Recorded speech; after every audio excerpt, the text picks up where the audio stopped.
ನಮಸ್ಕಾರ. ಮುಖ್ಯಾಂಶಗಳು. ರಾಜ್ಯದ ಹಲವು ಜಿಲ್ಲೆಗಳಲ್ಲಿ ಮುಂದುವರೆದ ಮಳೆ, ಪ್ರವಾಹ ಪರಿಸ್ಥಿತಿ ನಿರ್ವಹಣೆಗೆ ಸಕಲ ಕ್ರಮ. ನಾಳೆ ಬೆಳಗಾವಿ ಜಿಲ್ಲೆಯಲ್ಲಿ ಮುಖ್ಯಮಂತ್ರಿ ಪರಿಶೀಲನೆ. ದೇಶದಲ್ಲಿ ಮಕ್ಕಳಿಗೆ ಸೆಪ್ಟೆಂಬರ್ನಿಂದ ಕೋವಿಡ್ ಲಸಿಕೆ ಪ್ರಕ್ರಿಯೆ ಆರಂಭಿಸಲು ಸಾಧ್ಯತೆಗಳ ಪರಿಶೀಲನೆ. ಏಮ್ಸ್ ಪ್ರಕಟಣೆ. ಮಾಲಿನ್ಯ ನಿಯಂತ್ರಣಕ್ಕೆ ತುರ್ತು ಕ್ರಮಗಳ ಅಗತ್ಯ. ಪ್ಯಾರಿಸ್ ಒಪ್ಪಂದ ಪರಿಸರ ರಕ್ಷಣೆಗೆ ಸಹಕಾರಿ. ಭೂಪೇಂದರ್ ಯಾದವ್. ಟೋಕಿಯೋ ಒಲಿಂಪಿಕ್ನಲ್ಲಿ ಭಾರತಕ್ಕೆ ಮೊದಲ ಪದಕ. ಬಾಕ್ಸಿಂಗ್ನಲ್ಲಿ ಬೆಳ್ಳಿ ಗೆದ್ದ ಮೀರಾಬಾಯಿ ಚಾನು.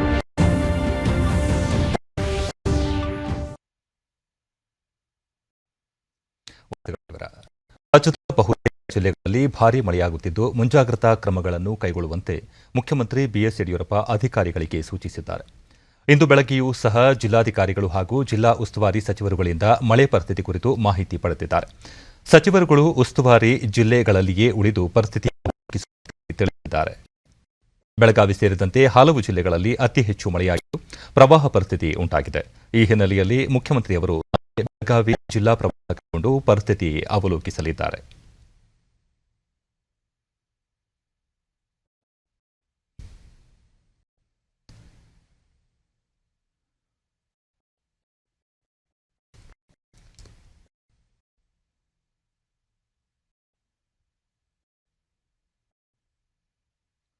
ಬೆಳಗಾವಿ ಜಿಲ್ಲೆಯಲ್ಲಿ ಕಳೆದ 3 ದಿನಗಳಿಂದ ಸುರಿಯುತ್ತಿರುವ ಮಳೆಯಿಂದಾಗಿ ಅಪಾರ ಹಾನಿಯಾಗಿ ಆಸ್ತಿ ನಷ್ಟವಾಗಿದ್ದು, ಈ ಕುರಿತು ಪರಿಹಾರ ಹಾಗೂ ದುರಸ್ತಿ ಕಾರ್ಯಗಳ ಸಂಬಂಧ ನಿನ್ನೆ ಜಿಲ್ಲಾ ಉಸ್ತುವಾರಿ ಸಚಿವರೂ ಆದ ಉಪಮುಖ್ಯಮಂತ್ರಿ ಗೋವಿಂದ ಕಾರಜೋಳ ಅವರು ಅಧಿಕಾರಿಗಳಿಂದ ಮಾಹಿತಿ ಸಂಗ್ರಹಿಸಿದರು.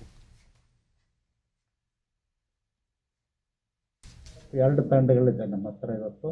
ಬಳಿಕ ಗೋವಿಂದ ಕಾರಜೋಳ, ಜಿಲ್ಲೆಯ 5 ತಾಲೂಕುಗಳ 51 ಗ್ರಾಮಗಳು ಪ್ರವಾಹ ಭೀತಿಯಲ್ಲಿ ಇವೆ. ಈ ಕುರಿತು ಈಗಾಗಲೇ ಪರಿಶೀಲನೆ ನಡೆಸಿದ್ದು, ಅಗತ್ಯ ಕ್ರಮಗಳನ್ನು ಕೈಗೊಳ್ಳುವಂತೆ ಅಧಿಕಾರಿಗಳಿಗೆ ಸೂಚನೆ ನೀಡಲಾಗಿದೆ.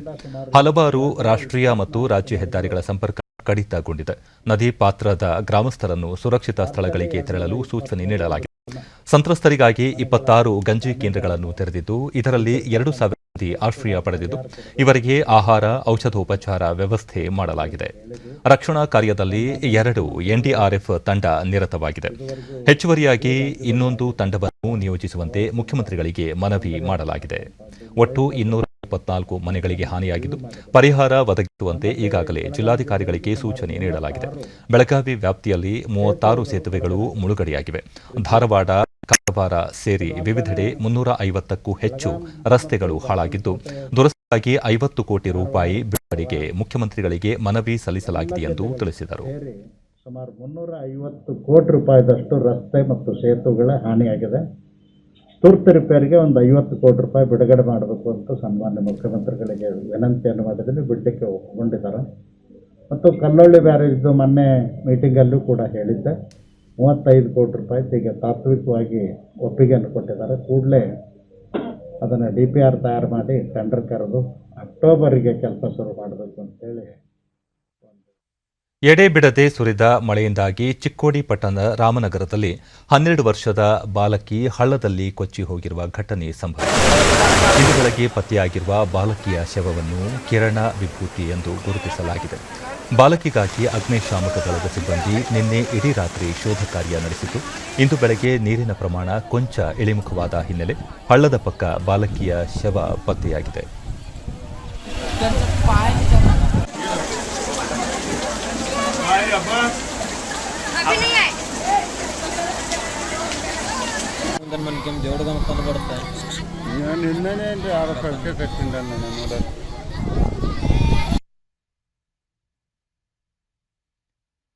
ಬೆಳಗಾವಿ ಜಿಲ್ಲೆಯಲ್ಲಿ ಮಳೆ ಪ್ರಮಾಣ ಕೊಂಚ ಕಡಿಮೆಯಾಗಿದೆ. ಆದರೆ ಪ್ರವಾಹ ಪರಿಸ್ಥಿತಿ ಮುಂದುವರೆದಿದ್ದು, ಅಲ್ಲಿನ ಪ್ರಸ್ತುತ ಸ್ಥಿತಿಗತಿ ಕುರಿತು ನಮ್ಮ ಪ್ರತಿನಿಧಿ ದೊಡ್ಡಮನಿ ಅವರು ಹೆಚ್ಚಿನ ಮಾಹಿತಿ ನೀಡಲಿದ್ದಾರೆ.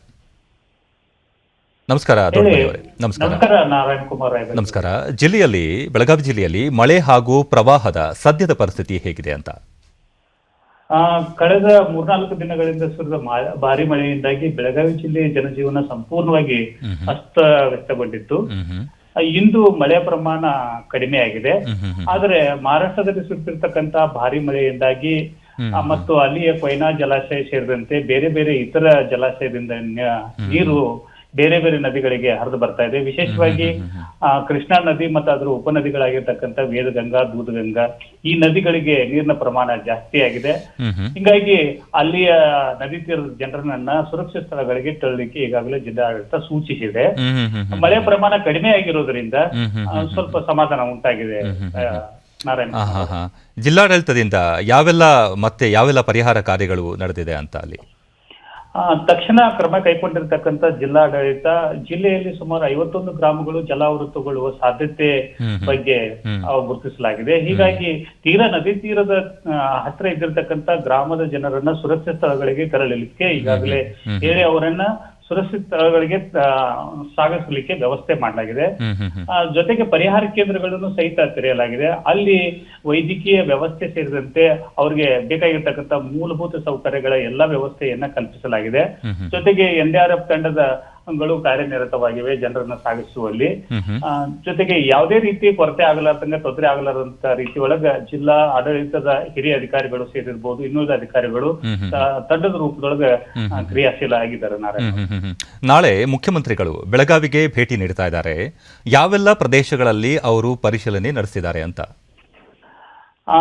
ವಿಶೇಷವಾಗಿ ಈ ಪ್ರವಾಹ ಪರಿಸ್ಥಿತಿ ಏನು ಉಂಟಾಗಿದೆ, ನಷ್ಟ ಏನು ಉಂಟಾಗಿದೆ, ಆ ಸ್ಥಳಗಳಿಗೆ ಹೋಗೋದ್ರ ಬಗ್ಗೆ ಹೇಳಿದ್ದಾರೆ. ಯಾವ ಗ್ರಾಮ ಅಥವಾ ಸ್ಥಳದ ಬಗ್ಗೆ ನಿಖರ ಮಾಹಿತಿ ಇಲ್ಲ. ಆದ್ರೂ ಸಹಿತ ಚಿಕ್ಕೋಡಿ, ಬೆಳಗಾವಿ ಈ ಸ್ಥಳಗಳಲ್ಲಿ ಭೇಟಿ ಕೊಟ್ಟು ಬೆಳಗಾವಿ ಜಿಲ್ಲೆಯ ಚಿಕ್ಕೋಡಿಯ ಆ ಗಡಿ ಭಾಗದ ಕೆಲವೊಂದು ಪ್ರದೇಶಗಳಿಗೆ ಹೋಗಿ ಅಲ್ಲಿಯ ಪರಿಸ್ಥಿತಿಯನ್ನ ಅವಲೋಕನ ಮಾಡೋ ಸಾಧ್ಯತೆ ಇದೆ. ಅದಕ್ಕಿಂತ ಪೂರ್ವದೊಳಗ ಬೆಳಗಾವಿ ಸಾಂಬ್ರಾ ವಿಮಾನ ನಿಲ್ದಾಣದಲ್ಲಿ ಅಧಿಕಾರಿಗಳಿಂದ ಮಾಹಿತಿ ಪಡ್ಕೊಳ್ತಕ್ಕಂತ ಅವರು ಯಾವ ರೀತಿ ಕ್ರಮ ಕೈಗೊಂಡಿದಾರ, ಇನ್ನು ಏನ್ ಕೈಗೊಳ್ಬೇಕಾಗಿದೆ ಅಂತಕ್ಕಂಥ ಮಾಹಿತಿಯನ್ನ ಸಭೆಯ ಮೂಲಕ ಪಡ್ಕೊಳ್ಳೋ ಸಾಧ್ಯತೆ ಇದೆ. ನಾರಾಯಣ ಅವರು, ಧನ್ಯವಾದಗಳು ತಮ್ಮ ಎಲ್ಲ ಮಾಹಿತಿಗಾಗಿ. ದೊಡ್ಡಮನಿ. ಹಾಸನ ಜಿಲ್ಲೆಯ ಜೀವನಾಡಿಯಾದ ಹೇಮಾವತಿ ಜಲಾಶಯ ಭರ್ತಿಯಾಗುವ ಹಂತ ತಲುಪಿದೆ. ಜಲಾಶಯ ವ್ಯಾಪ್ತಿಯ ನದಿ ಪಾತ್ರದ ಪ್ರದೇಶಗಳಾದ ಸಕಲೇಶಪುರ, ಮೂಡಿಗೆರೆಯಿಂದ ಅತ್ಯಧಿಕ ಪ್ರಮಾಣದಲ್ಲಿ ನೀರು ಹರಿದು ಬರುತ್ತಿದ್ದು, ಗೊರೂರಿನ ಹೇಮಾವತಿ ಜಲಾಶಯಕ್ಕೆ ಅಧಿಕ ನೀರು ಬಂದು ಸೇರುತ್ತಿದೆ. ಶನಿವಾರ ಮಳೆಯ ಪ್ರಮಾಣ ಸ್ವಲ್ಪ ಮಟ್ಟಿಗೆ ತಗ್ಗಿದ್ದರೂ ನೀರು ಜಲಾಶಯ ಸೇರುತ್ತದೆ. ಇದೇ ಪ್ರಮಾಣದಲ್ಲಿ ನೀರು ಹರಿದು ಬರುತ್ತಿದ್ದರೆ ಇನ್ನು 4-5 ದಿನಗಳಲ್ಲಿ ಜಲಾಶಯ ಭರ್ತಿಯಾಗುವ ಸಂಭವ ಇದೆ. ಜಿಲ್ಲೆಯ ಜಲಾಶಯಗಳು ಭರ್ತಿ ಹಂತ ತಲುಪಿವೆ. ಅದರಲ್ಲೂ ಜಿಲ್ಲೆಯ ಅತಿದೊಡ್ಡ ಜಲಾಶಯವಾದ ಹೇಮಾವತಿ ಜಲಾಶಯಕ್ಕೆ ಇದೀಗ ಸುಮಾರು 30,000ಕ್ಕೂ ಅಧಿಕ ಕ್ಯೂಸೆಕ್ ನೀರು ಹರಿದು ಬರುತ್ತಿದ್ದು, ಜಲಾಶಯದ ನೀರಿನ ಮಟ್ಟ ಕ್ಷಣ ಕ್ಷಣಕ್ಕೆ ಏರಿಕೆಯಾಗುತ್ತಿದೆ. ಯಾವುದೇ ಕ್ಷಣದಲ್ಲಿ ನದಿಗೆ ನೀರು ಹೊರಬಿಡುವ ಸಾಧ್ಯತೆಗಳಿರುವ ಹಿನ್ನೆಲೆಯಲ್ಲಿ ನದಿ ಪಾತ್ರದ ಜನರು ಸುರಕ್ಷಿತ ಸ್ಥಳಗಳಿಗೆ ತೆರಳುವಂತೆ ಸೂಚನೆ ನೀಡಲಾಗಿದೆ. ಜಲಾಶಯಕ್ಕೆ ಬರುತ್ತಿರುವ ನೀರಿನ ಪ್ರಮಾಣ ಸಹಾಯಕ ಕಾರ್ಯಪಾಲಕ ಅಭಿಯಂತರ ಯೋಗೇಶ್ 37 ಟಿಎಂಸಿ ನೀರು ಸಂಗ್ರಹ ಸಾಮರ್ಥ್ಯದ ಹೇಮಾವತಿ ಜಲಾಶಯದಲ್ಲಿ ಪ್ರಸ್ತುತ 27.17 ಟಿಎಂಸಿ ನೀರು ಸಂಗ್ರಹವಾಗಿದ್ದು, ಇನ್ನು ಜಲಾಶಯ ತುಂಬಲು 11.3 ಅಡಿ ಬಾಕಿ ಇದೆ ಎಂದು ತಿಳಿಸಿದರು. ತುಂಬಬೇಕಾಗಿರುತ್ತದೆ. ಅದೇ ಥರ ಈಗಿನ ಜಲಾಶಯದ ನೀರಿನ ಸಂಗ್ರಹಣೆಯು 27.197 ಟಿಎಂಸಿ ಇರ್ತದೆ. ಕರ್ನಾಟಕ, ತೆಲಂಗಾಣ ಸೇರಿದಂತೆ ದೇಶದ ವಿವಿಧ ರಾಜ್ಯಗಳಲ್ಲಿ ಭಾರೀ ಮಳೆಯಾಗುತ್ತಿದೆ. ಮಹಾರಾಷ್ಟ್ರದಲ್ಲಿ ಕಳೆದ 3-4 ದಿನಗಳಿಂದ ಅತ್ಯಧಿಕ ವರ್ಷಧಾರಿಯಾಗಿದ್ದು, ರಾಯಗಢ ಜಿಲ್ಲೆಯ ಗ್ರಾಮವೊಂದರಲ್ಲಿ ಭೂಕುಸಿತದ ಪರಿಣಾಮ 30 ಮಂದಿ ಸಾವನ್ನಪ್ಪಿದ್ದಾರೆ. 50ಕ್ಕೂ ಅಧಿಕ ಮಂದಿ ಗಾಯಗೊಂಡಿದ್ದು, ರಾಷ್ಟ್ರೀಯ ವಿಪತ್ತು ನಿರ್ವಹಣಾ ಪಡೆ ನೆರವಿಗೆ ಧಾವಿಸಿದೆ. ಈ ದುರಂತಕ್ಕೆ ಪ್ರಧಾನಿ ನರೇಂದ್ರ ಮೋದಿ ಸಂತಾಪ ಸೂಚಿಸಿದ್ದಾರೆ. ರತ್ನಗಿರಿ, ಸತಾರ, ಸಾಂಗ್ಲಿಯಲ್ಲಿಯೂ ಭಾರೀ ಮಳೆಯಾಗುತ್ತಿದ್ದು, ಭಾರತೀಯ ವಾಯುಪಡೆ ರಕ್ಷಣಾ ಕಾರ್ಯಕ್ಕೆ ನೆರವು ನೀಡುತ್ತಿದೆ. NDRF ಮತ್ತು SDRFನ ಸಿಬ್ಬಂದಿ ರಕ್ಷಣಾ ಕಾರ್ಯದಲ್ಲಿ ತೊಡಗಿದ್ದು, ಕೆಲವೆಡೆ ರಕ್ಷಣಾ ಕಾರ್ಯಕ್ಕೆ ಹೆಲಿಕಾಪ್ಟರ್ಗಳನ್ನು ಬಳಸಲಾಗುತ್ತಿದೆ. ಆದರೆ ಪ್ರತಿಕೂಲ ಹವಾಮಾನದಿಂದ ರಕ್ಷಣಾ ಕಾರ್ಯಕ್ಕೆ ತೊಡಕು ಉಂಟಾಗುತ್ತದೆ. ಮುಂಬೈ ಗೋವಾ ರಸ್ತೆ ಸಂಚಾರ ಸ್ಥಗಿತಗೊಂಡಿದೆ. ಮಹಾರಾಷ್ಟ್ರದಲ್ಲಿ ಉಂಟಾಗಿರುವ ಪ್ರವಾಹ ಪರಿಸ್ಥಿತಿ ಕುರಿತಂತೆ ಪ್ರಧಾನಿ ನರೇಂದ್ರ ಮೋದಿ ಮುಖ್ಯಮಂತ್ರಿ ಉದ್ದವ್ ಠಾಕ್ರೆ ಅವರೊಂದಿಗೆ ಈಗಾಗಲೇ ದೂರವಾಣಿ ಮೂಲಕ ಸಮಾಲೋಚನೆ ನಡೆಸಿದ್ದು, ಕೇಂದ್ರ ಸರ್ಕಾರದಿಂದ ಎಲ್ಲಾ ರೀತಿಯ ನೆರವು ಒದಗಿಸುವ ಭರವಸೆ ನೀಡಿದ್ದಾರೆ. और कोंकण तट, पश्चिमी महाराष्ट्र और राज्य के अन्य हिस्सों में भारी बारिश के कारण बनी आपात की गुरुवार को प्रधानमंत्री नरेंद्र मोदी ने महाराष्ट्र के मुख्यमंत्री से बात कर हर ಆಷಾಢ ಶುದ್ಧ ಪೌರ್ಣಮಿಯ ಶುಭ ದಿನದಂದು ರಾಷ್ಟ್ರಪತಿ ರಾಮನಾಥ್ ಕೋವಿಂದ್ ಹಾಗೂ ಪ್ರಧಾನಿ ನರೇಂದ್ರ ಮೋದಿ ಶುಭ ಹಾರೈಸಿದ್ದಾರೆ. ಧರ್ಮಚಕ್ರ ದಿವಸವೂ ಆದ ಇಂದು ರಾಷ್ಟ್ರಪತಿ ಭವನದ ಆವರಣದಲ್ಲಿ ರಾಷ್ಟ್ರಪತಿ ರಾಮನಾಥ್ ಕೋವಿಂದ್ ಬೋಧಿ ವೃಕ್ಷವನ್ನು ನೆಟ್ಟರು. I commend the initiative of the International Buddhist Confederation. ಬಳಿಕ ಅವರು ಬುದ್ಧನ ಸಂದೇಶ ಬದುಕಿಗೆ ಅಹಿಂಸೆ, ಬಡತನ ಹಾಗೂ ರೋಗಮುಕ್ತರಾಗಲು ಅಷ್ಟಾಂಗ ಮಾರ್ಗದ ಅನುಸರಣೆ ಅತ್ಯಗತ್ಯ. 4 ವೇದಗಳ ಮೂಲಕ ಜ್ಞಾನ ನೀಡಿದ ವ್ಯಾಸ ಪೂರ್ಣಿಮೆಯು ಈ ದಿನದ ವಿಶೇಷಗಳಲ್ಲಿ ಒಂದು ಎಂದು ತಿಳಿಸಿದರು. And the Indian Council for Cultural Relations are also partners in the efforts for celebrating this day internationally. They deserve special praise for their contribution to this major event. I believe that the appeal of Buddhism goes much beyond the nearly 550 million formerly ardent followers of the faith. People belonging to other faiths and even skeptics and atheists feel attracted to the teachings of the Buddha. This universal and eternal appeal of Buddhism is due to its logical, rational and simple answers to the fundamental problems faced by human beings at time and place. The Buddha's assurance of putting an end to suffering, his emphasis on universal compassion and non-violence, his message to pursue morality and moderation in all aspects of life have inspired countless people over the last 2,600 years since his first sermon at Sarnath on this very day. The Buddha's well-documented life contains invaluable messages for humanity. He commanded great trust and respect even among his critics and opponents. They would become his followers. He had acquired this spiritual power because he remained steadfast in his adherence to the truth. ಪ್ರಧಾನಿ ನರೇಂದ್ರ ಮೋದಿ ಗೌತಮ ಬುದ್ಧರಿಗೆ ಜ್ಞಾನೋದಯವಾದ ಬಳಿಕ 5 ಪ್ರಮುಖ ಶಿಷ್ಯರಿಗೆ ಧರ್ಮೋಪದೇಶ ಮಾಡಿದ ಈ ದಿನವನ್ನು ಧರ್ಮಚಕ್ರ ದಿವಸವನ್ನಾಗಿ ಆಚರಿಸಲಾಗುತ್ತದೆ ಎಂದರು. ಎಲ್ಲಿ ಜ್ಞಾನವಿರುತ್ತದೆಯೋ ಅಲ್ಲಿ ಪೂರ್ಣತೆ ಇರುತ್ತದೆ. ಜ್ಞಾನವು ಪ್ರಗತಿಯಾಗಿ ಬದಲಾಗುತ್ತದೆ. ಇದೇ ಪೂರ್ಣಿಮೆಯ ವಿಶೇಷತೆಯಾಗಿದೆ. ಅಂದು 5 ಶಿಷ್ಯರಿಗೆ ನೀಡಿದ ಉಪದೇಶ ಇಂದು ಜಗತ್ತಿಗೆ ವ್ಯಾಪಿಸಿದೆ. ದುಃಖದ ಕಾರಣ, ದುಃಖದಿಂದ ಹೊರಬರುವ ಸೂತ್ರವನ್ನು ಬುದ್ಧನ ಅಷ್ಟಾಂಗ ಮಾರ್ಗ ತಿಳಿಸಿಕೊಡುತ್ತದೆ. ಸಮ್ಯಕ್ ದೃಷ್ಟಿ, ಸಮ್ಯಕ್ ಸಂಕಲ್ಪ, ಸಮ್ಯಕ್ ವಾಣಿ, ಸಮ್ಯಕ್ ಕರ್ಮಗಳಿಂದ ಲೋಕ ಕಲ್ಯಾಣ ಸಾಧ್ಯ. ಕೊರೋನಾ ರೂಪದಲ್ಲಿ ದೇಶಕ್ಕೆ ಎದುರಾಗಿರುವ ಸಂಕಷ್ಟದಿಂದ ಹೊರಬರುವ ಶಕ್ತಿಯನ್ನು ಬುದ್ಧನ ಸಂದೇಶ ನೀಡುತ್ತದೆ ಎಂದು ಹೇಳಿದರು. भगवान बुद्ध ने हमें जीवन के लिए अष्टांग सूत्र 8 मंत्र दिए. समाधिठि, सम्मा संकल्पो, सम्मा वाचा, सम्मा कम्मंतो, सम्मा आजीवो, सम्मा वायामो, सम्मा सति और सम्मा समाधि.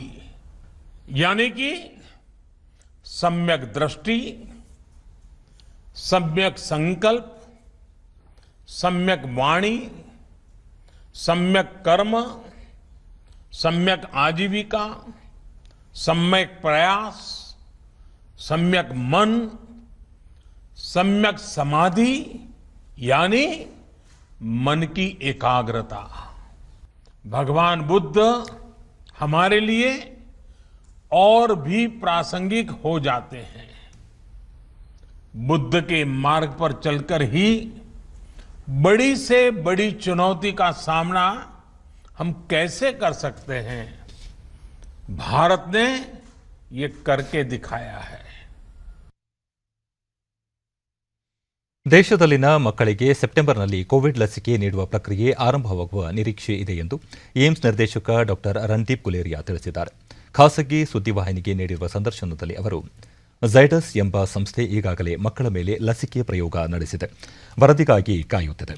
ಈ ಮಧ್ಯೆ ಬಯೋಟೆಕ್ ಕೋವ್ಯಾಕ್ಸಿನ್ ಆಗಸ್ಟ್ ಅಥವಾ ಸೆಪ್ಟೆಂಬರ್ ಅಂತ್ಯದ ವೇಳೆಗೆ ಪರೀಕ್ಷೆಯನ್ನು ಅಂತಿಮಗೊಳಿಸಲಿದ್ದು ಅನುಮೋದನೆಗೆ ಕಳುಹಿಸಲಿದೆ ಎಂದರು. ಸೆಪ್ಟೆಂಬರ್ನಿಂದ ಮಕ್ಕಳಿಗೆ ಲಸಿಕೆಯನ್ನು ನೀಡುವ ಪ್ರಕ್ರಿಯೆ ಆರಂಭವಾದರೆ ಕೋವಿಡ್-19 ಸೋಂಕು ಹರಡುವುದನ್ನು ತಪ್ಪಿಸುವ ನಿಟ್ಟಿನಲ್ಲಿ ಬಹುದೊಡ್ಡ ಗುರಿಯನ್ನು ತಲುಪಿದಂತಾಗುತ್ತದೆ ಎಂದು ತಿಳಿಸಿದರು. ಜಗದ್ಗುರು ಬಸವೇಶ್ವರರ ಅನುಭವ ಮಂಟಪದ ಮಾರ್ಗ ಸಮ ಸಮಾಜದ ನಿರ್ಮಾಣದ ವಿಚಾರಧಾರೆ ಸರ್ವಕಾಲಕ್ಕೂ ಅನುಸರಣೀಯ ಎಂದು ಮುಖ್ಯಮಂತ್ರಿ ಬಿಎಸ್ ಯಡಿಯೂರಪ್ಪ ಅಭಿಪ್ರಾಯಪಟ್ಟಿದ್ದಾರೆ. ಗೃಹ ಕಚೇರಿ ಕೃಷ್ಣಾದಲ್ಲಿ ಇಂದು ನಡೆದ ವರ್ಚುವಲ್ ಕಾರ್ಯಕ್ರಮದ ಮೂಲಕ ಶಿವಮೊಗ್ಗ ನಗರದ ಬಸವೇಶ್ವರರ ಪುತ್ಥಳಿಯನ್ನು ಲೋಕಾರ್ಪಣೆಗೊಳಿಸಿ ಮಾತನಾಡಿದರು. ಸ್ತ್ರೀ ಪುರುಷ ಭೇದವಿಲ್ಲದ ವ್ಯಕ್ತಿಯ ಅಂತರಂಗದ ಶಕ್ತಿಯ ಮೇರೆಗೆ ವ್ಯಕ್ತಿತ್ವ ನಿರ್ಮಾಣಕ್ಕೆ ಒತ್ತು ನೀಡಿದ ಬಸವಣ್ಣನವರು ಕಾಯಕವೇ ಕೈಲಾಸ ಎಂದು ಸಾರುವ ಮೂಲಕ ದುಡಿಮೆಯ ಮಹತ್ವವನ್ನು ಎತ್ತಿ ಹಿಡಿದಿದ್ದಾರೆ. ಶರಣಧರ್ಮ ಅತ್ಯಂತ ಸರಳವಾಗಿದ್ದು ಪ್ರತಿಯೊಬ್ಬರೂ ಆಚರಿಸಬಹುದಾಗಿದೆ ಎಂದರು.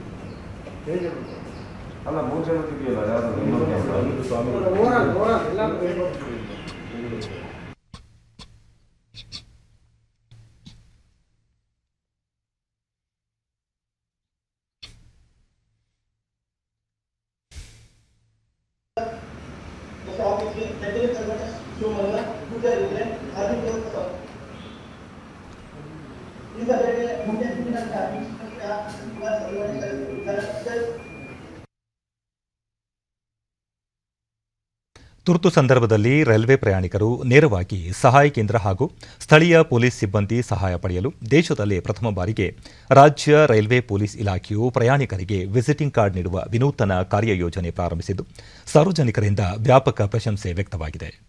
ರಾಜ್ಯದ ವಿವಿಧ ಪ್ರದೇಶಗಳಿಂದ ರೈಲಿನಲ್ಲಿ ಸಂಚರಿಸುವ ಸಾರ್ವಜನಿಕರು ಪ್ರಯಾಣದ ವೇಳೆ ಯಾವುದೇ ತುರ್ತು ಸಂದರ್ಭ ಉಂಟಾದಲ್ಲಿ ಸಹಾಯ ಕೋರಿ ರೈಲ್ವೆ ಪೊಲೀಸ್ ಸಿಬ್ಬಂದಿಯನ್ನು ನೇರವಾಗಿ ಸಂಪರ್ಕಿಸಬಹುದಾಗಿದೆ. ಕನ್ನಡ ಹಾಗೂ ಇಂಗ್ಲಿಷ್ನಲ್ಲಿ ಸಂಪೂರ್ಣ ವಿವರವುಳ್ಳ ವಿಸಿಟಿಂಗ್ ಕಾರ್ಡ್ಗಳನ್ನು ರೈಲ್ವೆ ಪೊಲೀಸ್ ಸಿಬ್ಬಂದಿ ಪ್ರಯಾಣಿಕರಿಗೆ ನೀಡುವ ಮೂಲಕ ಪ್ರಯಾಣಿಕರಲ್ಲಿ ಸುರಕ್ಷತೆ ಬಗ್ಗೆ ಜಾಗೃತಿ ಮೂಡಿಸುವಲ್ಲಿ ನಿರತರಾಗಿದ್ದಾರೆ.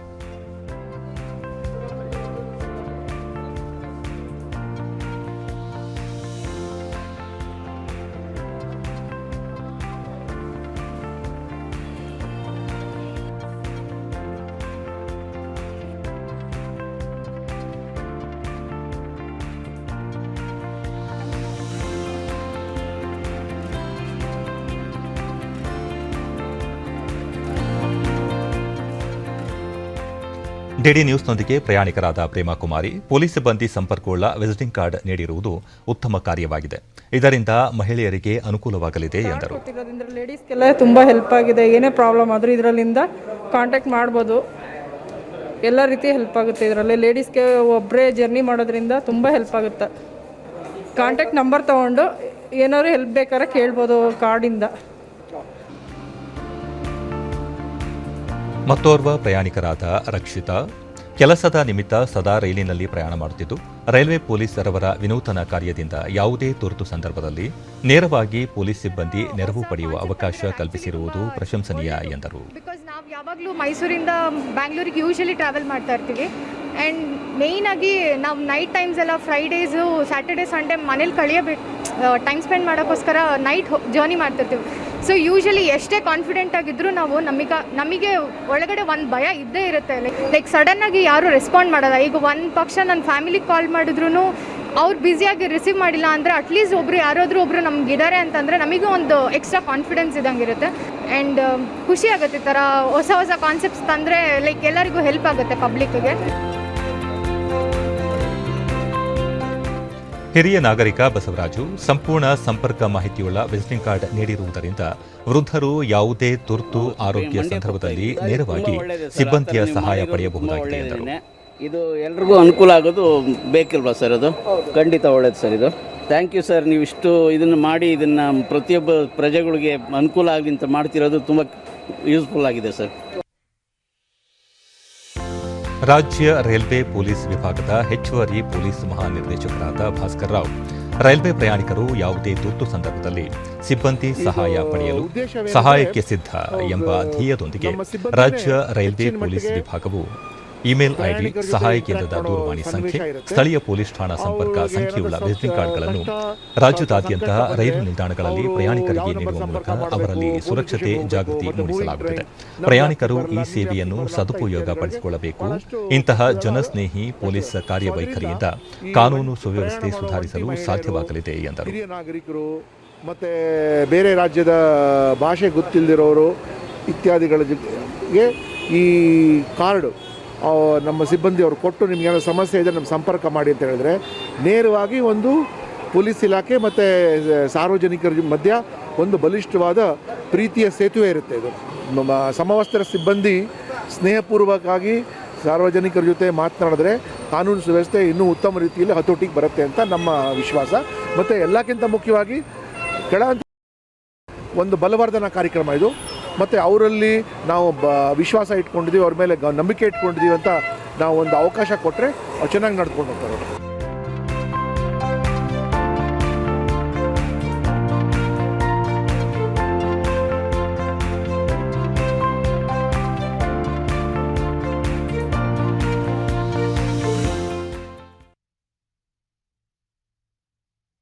ಲಾಕ್ಡೌನ್ ಘೋಷಣೆಯಿಂದ ನಷ್ಟ ಅನುಭವಿಸಿದ್ದ ವಿಜಯಪುರ ಜಿಲ್ಲೆಯ ಹೂವು ಬೆಳೆಗಾರರಿಗೆ ಸರ್ಕಾರ ಘೋಷಿಸಿದ್ದ ಪರಿಹಾರ ಹಣವನ್ನು ರೈತರ ಖಾತೆಗೆ ಜಮೆ ಮಾಡಿದ್ದು, ವಿಜಯಪುರ ಜಿಲ್ಲೆಯ ರೈತರು ಇದರ ಸದುಪಯೋಗ ಪಡೆದಿದ್ದಾರೆ. ಲಾಕ್ಡೌನ್ ವೇಳೆ ಹೂವು ರಫ್ತು ಸ್ಥಗಿತಗೊಂಡಿದ್ದರಿಂದ ಹೂ ಬೆಳೆಗಾರರು ನಷ್ಟ ಅನುಭವಿಸಿದ್ದರಿಂದ ರೈತರಿಗೆ ಪರಿಹಾರ ಘೋಷಿಸಿದ್ದ ಸರ್ಕಾರ ರೈತರ ಬ್ಯಾಂಕ್ ಖಾತೆಗೆ ಹಣ ನೀಡಿದೆ. ಹಣ ಪಡೆದಿರುವ ರೈತರು ಸಂತಸ ವ್ಯಕ್ತಪಡಿಸಿದ್ದಾರೆ.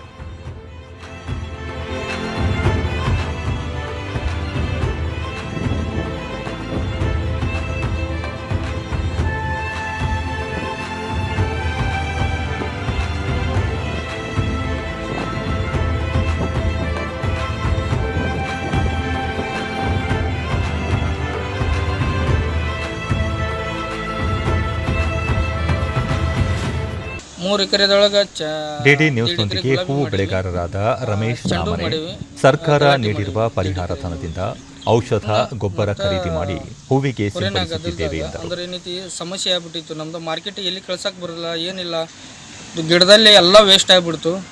ಆದರೆ ಏನೈತಿ ಅದರ ಏನೂ ಇಲ್ಲತ್ತ ನಾವು ಕೂತಿದ್ದೀವಿ. ಆದರೆ ಏನಿದೆ ಸರ್ಕಾರದಿಂದ ಒಂದು 10,000 ರೂಪಾಯಿ ಕೊಟ್ಟರು. ಅದು ಪ್ರತಿ ಹೆಕ್ಟರ್ಗೆ 10,000 ರೂಪಾಯಿ ಹಾಕಿದ್ರೆ ಅದು 10,000 ರೂಪಾಯಿ ತೊಗೊಂಡು ಕಿಸಿಂದ ಈ ಸ್ವಲ್ಪ ಗೊಬ್ಬರ ಔಷಧ ಮತ್ತು ಸ್ವಲ್ಪ ಚಟ್ನಿ ಮಾಡಿ ಎಲ್ಲ ಸ್ವಲ್ಪ ಮತ್ತೆ ಹೊಳ್ಳಿ ಮಾಡಿದ್ದೇವೆ. ರೈತ ಮಂಜು ನಾಮನೆ, ಲಾಕ್ಡೌನ್ನಿಂದ ಈ ಭಾಗದ ಹೂ ಬೆಳೆಗಾರರು ಸಾಕಷ್ಟು ತೊಂದರೆ ಅನುಭವಿಸಿದ್ದರು. ಸರ್ಕಾರ ನೀಡಿರುವ ಪರಿಹಾರದಿಂದ ಸ್ವಲ್ಪ ಚೇತರಿಸಿಕೊಂಡಿದ್ದೇವೆ ಎಂದರು.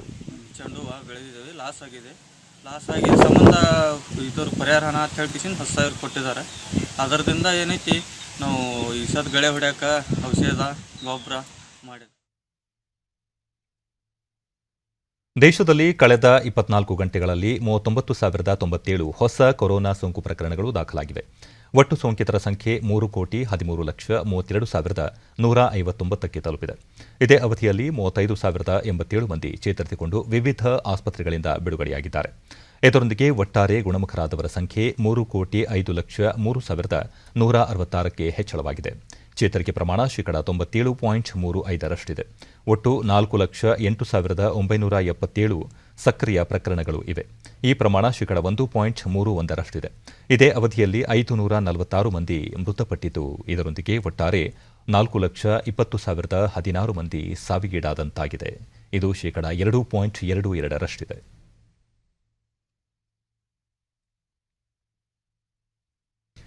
ಪರಿಸರ ರಕ್ಷಣೆ ಮಾಡುವ ನಿಟ್ಟಿನಲ್ಲಿ ಪ್ಯಾರಿಸ್ ಒಪ್ಪಂದವನ್ನು ಅಳವಡಿಸಿಕೊಂಡು ಮಾಲಿನ್ಯವನ್ನು ಕ್ಷಿಪ್ರಗತಿಯಲ್ಲಿ ತಹಬದಿಗೆ ತರಬೇಕಾದ ಅಗತ್ಯವಿದೆ ಎಂದು ಕೇಂದ್ರ ಪರಿಸರ ಸಚಿವ ಭೂಪೇಂದರ್ ಯಾದವ್ ಕರೆ ನೀಡಿದ್ದಾರೆ.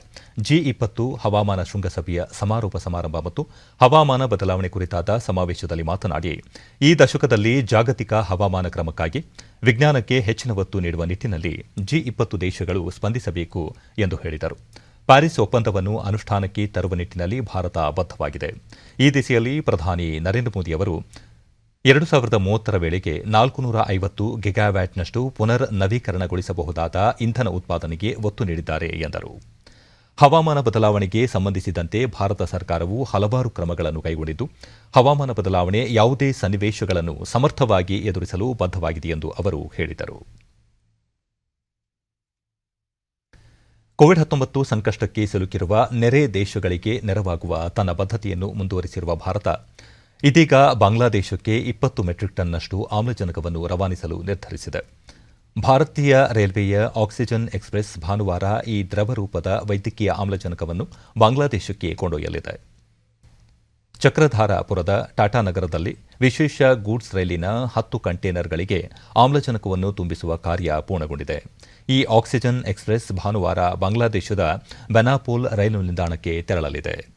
ದೇಶಾದ್ಯಂತ ಕೋವಿಡ್-19ರ 2ನೇ ಅಲೆ ಹೆಚ್ಚಾದ ಹಿನ್ನೆಲೆಯಲ್ಲಿ ಆಮ್ಲಜನಕ ಕೊರತೆಯನ್ನು ನೀಗಿಸುವ ನಿಟ್ಟಿನಲ್ಲಿ ಕೇಂದ್ರ ಸರ್ಕಾರ ರೈಲುಗಳ ಮೂಲಕ ರಾಜ್ಯಗಳಿಗೆ ಆಮ್ಲಜನಕವನ್ನು ಪೂರೈಸುವ ಪ್ರಕ್ರಿಯೆಗೆ ಕಳೆದ ಏಪ್ರಿಲ್ನಲ್ಲಿ ಚಾಲನೆ ನೀಡಿತು. ಇದುವರೆಗೆ 15 ರಾಜ್ಯಗಳಿಗೆ 35,000 ಮೆಟ್ರಿಕ್ ಟನ್ನಷ್ಟು ಆಮ್ಲಜನಕವನ್ನು ಪೂರೈಕೆ ಮಾಡಲಾಗಿದೆ. ಟೋಕಿಯೋದಲ್ಲಿ ನಡೆಯುತ್ತಿರುವ ಒಲಿಂಪಿಕ್ನಲ್ಲಿ ವೇಟ್ ಲಿಫ್ಟರ್ ಮೀರಾಬಾಯಿ ಚಾನು ಭಾರತಕ್ಕೆ ಮೊದಲ ಪದಕವನ್ನು ತಂದುಕೊಟ್ಟಿದ್ದಾರೆ. 49 ಕೆಜಿ ವರ್ಗದಲ್ಲಿ ಮೀರಾಬಾಯಿ ಚಾನು ಅವರು ಬೆಳ್ಳಿಯ ಪದಕ ಗೆಲ್ಲುವ ಮೂಲಕ ಇಡೀ ದೇಶ ಹೆಮ್ಮೆ ಪಡುವಂತೆ ಮಾಡಿದ್ದಾರೆ. ತೀವ್ರ ಹಣಾಹಣಿಯಿಂದ ಕೂಡಿದ ಸ್ಪರ್ಧೆಯಲ್ಲಿ ಮೀರಾಬಾಯಿ ಚಾನು ಕ್ಲೀನ್ ಮತ್ತು ಜರ್ಕ್ನಲ್ಲಿ ಅತ್ಯುತ್ತಮ ಪ್ರದರ್ಶನ ನೀಡಿದರೆ ಸ್ಕ್ಯಾಚ್ನಲ್ಲಿ ಕೊಂಚ ಹಿನ್ನಡೆ ಅನುಭವಿಸಿದರು. ಚಾನು 84 ಕೆಜಿ ಮತ್ತು 87 ಕೆಜಿ ಭಾರ ಎತ್ತುವಲ್ಲಿ ಯಶಸ್ಸು ಕಂಡರು. ಆದರೆ ಸ್ನ್ಯಾಚ್ನಲ್ಲಿ 89 ಕೆಜಿ ಭಾರ ಎತ್ತುವಲ್ಲಿ ವಿಫಲರಾದರು. ಆದರೂ ಅವರಿಗೆ 2ನೇ ಸ್ಥಾನ ಲಭಿಸಿ ಬೆಳ್ಳಿಯ ಪದಕವನ್ನು ತಮ್ಮ ಕೊರಳಿಗೆ ಹಾಕಿಕೊಂಡರು. ಈ ಹಿಂದೆ ಕಣ್ಣಂ ಮಲ್ಲೇಶ್ವರಿ ಅವರು ವೇಟ್ ಲಿಫ್ಟಿಂಗ್ ವಿಭಾಗದಲ್ಲಿ ಭಾರತಕ್ಕೆ ಕಂಚಿನ ಪದಕ ತಂದುಕೊಟ್ಟಿದ್ದರು. ಆದರೆ ಮೀರಾಬಾಯಿ ಈ ಬಾರಿ ಇನ್ನೂ ಒಂದು ಹೆಜ್ಜೆ ಮುಂದಿಟ್ಟು ಬೆಳ್ಳಿಯ ಪದಕ ಗೆದ್ದಿದ್ದಾರೆ. ಮೀರಾಬಾಯಿ ಚಾನು ಅವರು ಕ್ಲೀನ್ ಮತ್ತು ಜರ್ಕ್ನಲ್ಲಿ 115 ಕೆಜಿ ಭಾರ ಎತ್ತುವ ಮೂಲಕ ಒಲಿಂಪಿಕ್ನಲ್ಲಿ ಹೊಸ ದಾಖಲೆ ಬರೆದರು. ಇವರ ಪ್ರತಿಸ್ಪರ್ಧಿ ಚೀನಾದ ಜಿಹುಹೋ ಚಿನ್ನದ ಪದಕ ಗೆದ್ದರು. ಟೋಕಿಯೋ ಒಲಿಂಪಿಕ್ನಲ್ಲಿ ದೇಶಕ್ಕೆ ಮೊದಲ ಪದಕ ತಂದುಕೊಟ್ಟ ಮೀರಾಬಾಯಿ ಚಾನು ಅವರಿಗೆ ದೇಶಾದ್ಯಂತ ಅಭಿನಂದನೆಗಳ ಮಹಾಪೂರ ಹರಿದು ಬರುತ್ತಿದೆ. ಮೀರಾಬಾಯಿ ಚಾನು ಅವರು ವೇಟ್ ಲಿಫ್ಟಿಂಗ್ ವಿಭಾಗದಲ್ಲಿ ಬೆಳ್ಳಿ ಪದಕ ಗೆಲ್ಲುತ್ತಿದ್ದಂತೆಯೇ ಟ್ವೀಟ್ ಮಾಡಿರುವ ಪ್ರಧಾನಿ ನರೇಂದ್ರ ಮೋದಿ, ಮೀರಾಬಾಯಿ ಚಾನು ಅವರು ವೇಟ್ ಲಿಫ್ಟಿಂಗ್ನಲ್ಲಿ ಬೆಳ್ಳಿ ಪದಕ ಗೆಲ್ಲುವುದರೊಂದಿಗೆ ಪ್ರತಿಯೊಬ್ಬ ಭಾರತೀಯರು ಹೆಮ್ಮೆ ಪಡುವಂತೆ ಮಾಡಿದ್ದಾರೆ ಮತ್ತು ಎಲ್ಲರಿಗೂ ಅವರು ಪ್ರೇರಕ ಶಕ್ತಿಯಾಗಿದ್ದಾರೆ ಎಂದು ಬಣ್ಣಿಸಿದ್ದಾರೆ. ರಾಷ್ಟ್ರಪತಿ ರಾಮನಾಥ್ ಕೋವಿಂದ್ ತಮ್ಮ ಟ್ವೀಟ್ನಲ್ಲಿ ದೇಶಕ್ಕೆ ಮೊದಲ ಪದಕ ತಂದುಕೊಟ್ಟಿರುವ ಮೀರಾಬಾಯಿ ಚಾನು ಅವರಿಗೆ ನನ್ನ ಹೃದಯಪೂರ್ವಕ ಅಭಿನಂದನೆಗಳು ಎಂದು ತಿಳಿಸಿದ್ದಾರೆ. ಕೇಂದ್ರ ಗೃಹ ಸಚಿವ ಅಮಿತ್ ಶಾ ಟ್ವೀಟ್ ಮಾಡಿ ಬೆಳ್ಳಿಯ ಪದಕದ ಮೂಲಕ ದೇಶಕ್ಕೆ ಹೆಮ್ಮೆ ಉಂಟಾಗುವಂತೆ ಮಾಡಿರುವ ಮೀರಾಬಾಯಿ ಚಾನು ಅವರಿಗೆ ಶುಭಾಶಯಗಳು. ಅವರ ಭವಿಷ್ಯದ ಸ್ಪರ್ಧೆಗಳಲ್ಲಿ ಯಶಸ್ಸು ಸಿಗಲಿ ಎಂದು ಹಾರೈಸಿದ್ದಾರೆ.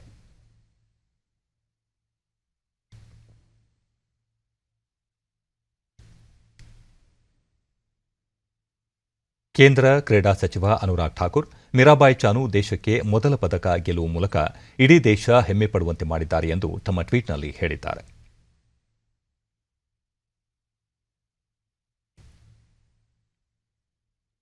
ಪ್ರಧಾನಿ ನರೇಂದ್ರ ಮೋದಿ ಅವರು ನಾಳೆ ಬೆಳಗ್ಗೆ 11 ಗಂಟೆಗೆ ಆಕಾಶವಾಣಿಯ ತಮ್ಮ ಜನಪ್ರಿಯ ಮನ್ ಕಿ ಬಾತ್ ಮಾಸಿಕ ಕಾರ್ಯಕ್ರಮದಲ್ಲಿ ದೇಶದ ಜನತೆಯೊಂದಿಗೆ ತಮ್ಮ ಮನದಾಳದ ಮಾತುಗಳನ್ನು ಹಂಚಿಕೊಳ್ಳಲಿದ್ದಾರೆ. ಇದು ಪ್ರಧಾನಿ ನರೇಂದ್ರ ಮೋದಿ ಅವರ 79ನೇ ಮನದ ಮಾತಿನ ಆವೃತ್ತಿಯಾಗಿದೆ.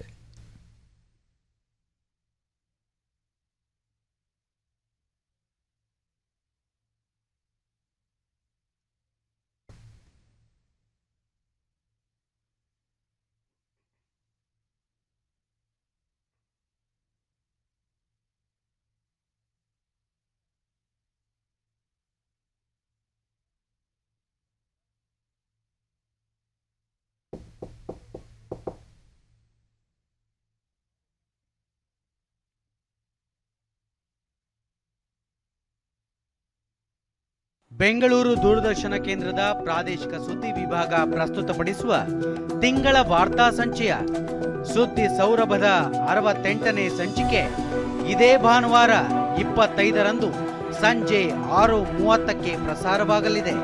ಈ ಸಂಚಿಕೆಯಲ್ಲಿ ಅಮೃತ ಭೂಮಿ ಅಂತಾರಾಷ್ಟ್ರೀಯ ಕೇಂದ್ರದ ರೈತ ಸೇವೆ,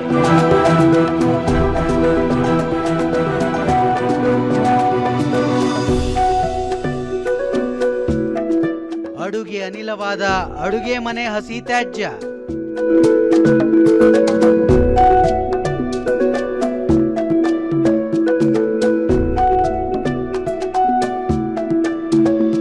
ಪರಂಗಿ ಹಾಲು ಮಾರಿಯೂ ಗಳಿಸಬಹುದು ಹಣ,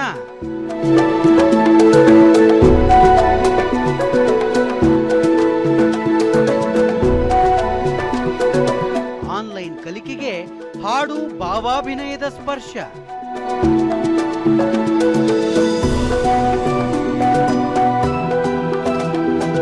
ಮರುಪ್ರಸಾರ ಆಗಸ್ಟ್ 1ರಂದು ಮಧ್ಯಾಹ್ನ 2 ಗಂಟೆಗೆ. ತಪ್ಪದೇ ವೀಕ್ಷಿಸಿ ಸುದ್ದಿ ಸೌರಭ. ಕೊನೆಯಲ್ಲಿ ಮತ್ತೊಮ್ಮೆ ಮುಖ್ಯಾಂಶಗಳು. ರಾಜ್ಯದ ಹಲವು ಜಿಲ್ಲೆಗಳಲ್ಲಿ ಮುಂದುವರೆದ ಮಳೆ, ಪ್ರವಾಹ ಪರಿಸ್ಥಿತಿ ನಿರ್ವಹಣೆಗೆ ಸಕಲ ಕ್ರಮ. ನಾಳೆ ಬೆಳಗಾವಿ ಜಿಲ್ಲೆಯಲ್ಲಿ ಮುಖ್ಯಮಂತ್ರಿ ಪರಿಶೀಲನೆ.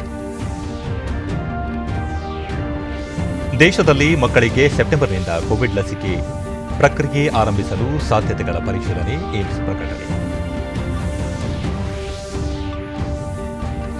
ಮಾಲಿನ್ಯ ನಿಯಂತ್ರಣಕ್ಕೆ ತುರ್ತು ಕ್ರಮಗಳ ಒಪ್ಪಂದ ತಂಡ ಪರಿಸರ ರಕ್ಷಣೆಗೆ ಸಹಕಾರಿ ಭೂಪೇಂದರ್ ಯಾದವ್.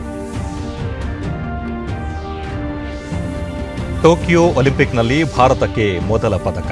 ವೇಟ್ ಲಿಫ್ಟಿಂಗ್ನಲ್ಲಿ ಬೆಳ್ಳಿ ಗೆದ್ದ ಮೀರಾಬಾಯಿ ಚಾನು.